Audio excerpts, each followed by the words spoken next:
saya muliakan, Pak Agus Muhammad Ramdan, ST, MT, PhD, Wakil Dekan Fakultas Ilmu dan Teknologi Kebumian. Yang saya hormati Bapak Dr. Joko Wiratmo, Ketua Tim Kegiatan Peningkatan Kualitas Guru Geografi Binaan se-Kalimantan. Bapak dan Ibu, saya hanya pesan 4 untuk memajukan meningkatkan kualitas dalam hal peningkatan mutu pendidikan di Balikpapan khususnya dan Kalimantan pada umumnya.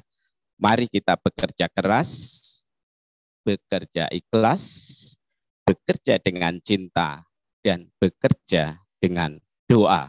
Bapak-bapak dan Ibu yang saya hormati, jadi kegiatan ini sebenarnya sudah dilaksanakan selama 2 tahun. Jadi tahun kemarin itu kami melaksanakan secara daring karena memang tidak memungkinkan untuk hadir di lapangan. Kemudian baru tahun ini saya mencoba untuk hibrid gitu. Jadi mengkombinasikan antara luring dan daring. Oleh karena itu ketika kami hadir mencoba untuk bisa memberikan nilai tambah pada para guru agar bisa meningkat kualitasnya. Sehingga nanti ketika menyampaikannya kepada siswa itu menjadi lebih kaya ilmu. Dengan mengucapkan Bismillahirrahmanirrahim, pelatihan peningkatan kualitas guru geografi kawasan binaan sepulau Kalimantan resmi dibuka. Billahi taufiq wal hidayah. Assalamualaikum warahmatullahi wabarakatuh. Dan sistem iklim ini terdiri dari 6 bagian. Ada yang namanya atmosfer, bagian gasnya, udaranya. Kemudian ada hidrosfer, itu sebagai bagian air ya, wujudnya air cair. Kemudian ada litosfer, itu padatan ya, batu, tanah dan sebagainya. Kemudian ada kriosfer, itu bagian berwujud es dan gletser.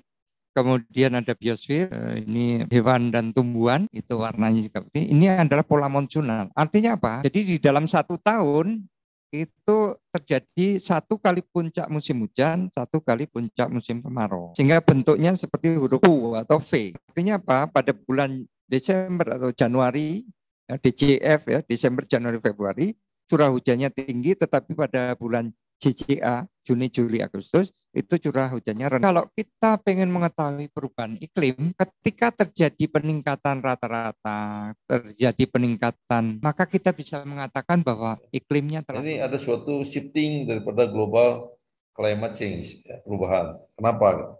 Ada ikan hiu udah juga mati karena polusi laut. Nah, ada major pollution, yaitu garbage. Nah ini nih, di Indonesia ini kayak gini, kalau di luar negeri nggak ada Pak, ini kayak gini, garbage pollution. Chemical, ya, ini chemical dibuang, ya. Lalu gas, noise, ya. Lalu di sini higher power waste, ini dari mobil macet gini nih, polusi udara yang besar, ya. Nah ini lingkungan, nah, kita nggak care kadang-kadang kita karena perlu ekonomi ya kita produksi aja. Nah ini semuanya peraturan ada, tapi pelaksananya susah. Ya. Nah ini harusnya ya ada pemilahan ya. Thailand sudah menyiapkan dan mengekspor ya. Bingung.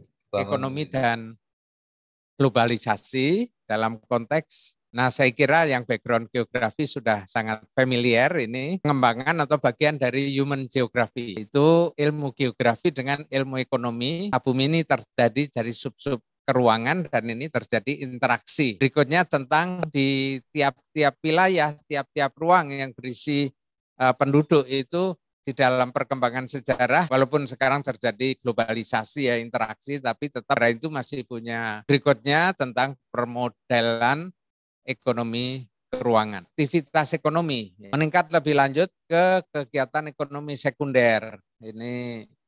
Nah, setelah Perang Dunia Kedua, beberapa negara perlu juga membuat institusi keuangan sehingga bisa membantu yang ada ini bagian dari PBB, kerjasama buruh International Labour Organization, IMF ya, IMF yang banyak globalisasi, jadi tidak ada saling mempersulit orang. Bencana dari perspektif geografi itu spesifiknya ada di mana? selalu berbasis pada spasial. Ya, apanya? Apa itu kaitannya dengan spasial? Kaitannya dengan lokasi keterdapatannya. Jadi bencana satu tipe ancaman bencana itu ada di atau menempati lokasi yang sifatnya spesifik. Spesifik geografi itu space ya, dan temporal. Dua-duanya dikerjakan, tetapi space-nya lebih menonjol dan space-nya itu menjadi yang pertama. Sayangnya hal seperti ini sangat sulit dilakukan karena apa? Contoh, ini ada satu talang, kemudian ditampung dalam sebuah bak, baknya dikasih lubang, sehingga ketika nanti hujan lebat dia memenuhi ini, nanti reda, kemudian dia tetap masih terus mengalir, maka alirannya itu dapat untuk mengendalikan erosi dan longsor, tetapi ya sekali lagi yang sifatnya vegetatif seperti ini masyarakat ya, tapi kalau tidak diarahkan strukturnya harus diperbaiki, di-growing dulu tanahnya, terus kemudian alirannya dipindahkan ke tempat lain, diatur sedemikian rupa sehingga tidak menimbulkan banjir bandang. Selesai. Kepada Pak Dr. Mamat Ruhimat, saya persilakan untuk menyampaikan materinya. Ya, Assalamualaikum warahmatullahi wabarakatuh. Panitia yang saya banggakan, Pak Joko yang saya hormati, Bapak Ibu peserta yang saya cintai, bersyukur pada Yang Maha Kuasa pada hari ini, insya Allah Ibu dan Bapak semua, hanya ketika membahas kependudukan, apa itu penduduk? Tetapi orang geografi, di mana itu penduduk? Kemudian berapa itu jumlah penduduk? Maka orang biologi, bagaimana itu penduduk bisa bertambah banyak?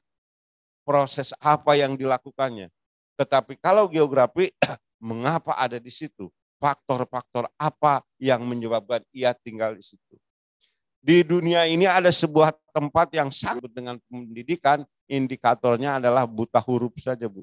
Ini pertumbuhan penduduk dunia, saya kira bisa dilihat, ini Asia, ini Afrika, ya, kemudian Oseania, kemudian Latin, Eropa, dan juga Amerika Utara. Ya. Bisa melihat wuling sudah mulai ada di kita, tetapi jumlahnya terbatas karena memang sangat dibatasi. Ada perubahan, Pak. Ya. Ada perubahan. Orang itu mungkin tak harus secara fisik pergi ke tempat lain, cukup ada di rumah saja, tapi memiliki koneksi internet yang tinggi, dia akan mengendalikan dunia secara virtual. Itu adalah disebut pekerja, ya. Dan orang-orang sekarang yang berjualan itu kan tidak lagi harus secara fisik, tetapi bisa dengan cara online, Ibu dan Bapak. Nah, Kalimantan Timur nanti akan seperti ini, Pak. Wah, mantap ini ya. Selamat pagi Bapak Ibu sekalian. Assalamualaikum warahmatullahi wabarakatuh. Salam sejahtera untuk kita semua. Om Swastiastu, Namo Buddhaya, salam kebajikan. Izinkanlah saya pada kesempatan hari ini untuk memberikan paparannya untuk kita bisa saling bertukar pikiran, ya, bertukar pandangan terkait dengan geografi pertanian. Mungkin topik kali ini adalah terkait dengan geografi pertanian. Jadi ada beberapa hal yang ingin saya sampaikan di sini. Yang pertama itu tentu agak sedikit mengulang. Saya rasa kalau Bapak Ibu background-nya geografi mungkin sudah paham. Jadi ada beberapa yang perlu mungkin kita pemanasan sedikit, yaitu terkait sejarah pertanian, kemudian tipe pertanian, dan ketiga adalah permasalahan dalam dunia pertanian. Kemudian yang paling penting bagi kita ini adalah di 4 terakhir, yaitu permasalahan dalam penyediaan kebutuhan pangan, metode pertanian, konservasi dan perlindungan lahan, serta permasalahan. Jadi kalau kita belajar terkait dengan sejarah pertanian, mungkin sudah paham Bapak Ibu guru, sekarang ada penyegaran saja. Jadi itu dimulai dengan adanya hunting and gathering, yaitu pada sekitar 70.000 sampai 100.000 tahun yang lalu, di mana manusia masih berkelompok dalam kelompok kecil yang nomaden dan menjalankan aktivitas prapertanian. Kemudian dilanjutkan dengan Neolithic Revolution atau revolusi pertanian kedua, itu terjadi sekitar 12.000 sampai 15.000 tahun yang lalu, di mana sudah terbentuk kelompok masyarakat yang lebih besar dan dimulailah domestikasi pertanian, di mana mulai para masyarakat itu untuk menanam atau menernak ya. Jadi pada tahap ini terjadilah seleksi tanaman dan hewan. Ini mulai merupakan tahap dari peradaban baru, civilization. Jadi kita tahu kalau kita ada di sini dimulainya awal daripada industri. Kemudian ada revolusi, ini terjadi pada revolusi hijau meskipun produknya juga lumayan bagus meningkat pada waktu itu. Dan ini adalah era yang sekarang ya banyak kita laksanakan, itu evergreen revolution, di mana masyarakat sudah mulai mengincar kepada sustainability agriculture atau revolusi berkelanjutan. Di sini revolusi hijau itu kan mengacu kepada berwawasan lingkungan yang aman buat lingkungan dan aman buat manusia.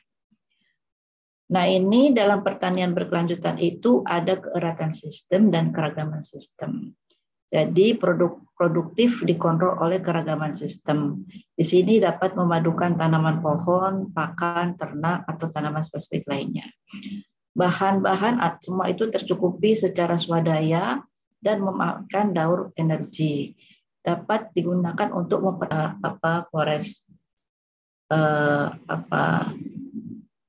forest farming-nya ya. Oke, kemudian ada juga urban farming yang di sini sudah mulai banyak sekali dilakukan ya. Ini merupakan pemanfaatan lahan kota yang dengan perikanan, ada pertanian indoor farming seperti di Jepang ya, pada gambar ini kita lihat di mana padi ditanam di dalam ruangan ya dengan menggunakan sinar matahari sintetis dari lampu LED. Kemudian ada rumah kaca industri 4.0 di mana kita sudah memulai juga digital revolution yang kita sebut digitalisasi dunia pertanian. Ini sudah mulai, ini masih melakukan riset terus-menerus di masa yang akan datang ya. Karena pada faktanya 70% dari produk yang kita beli di supermarket itu mengandung makanan rekayasa genetika. Itu nggak bisa dibohongi itu.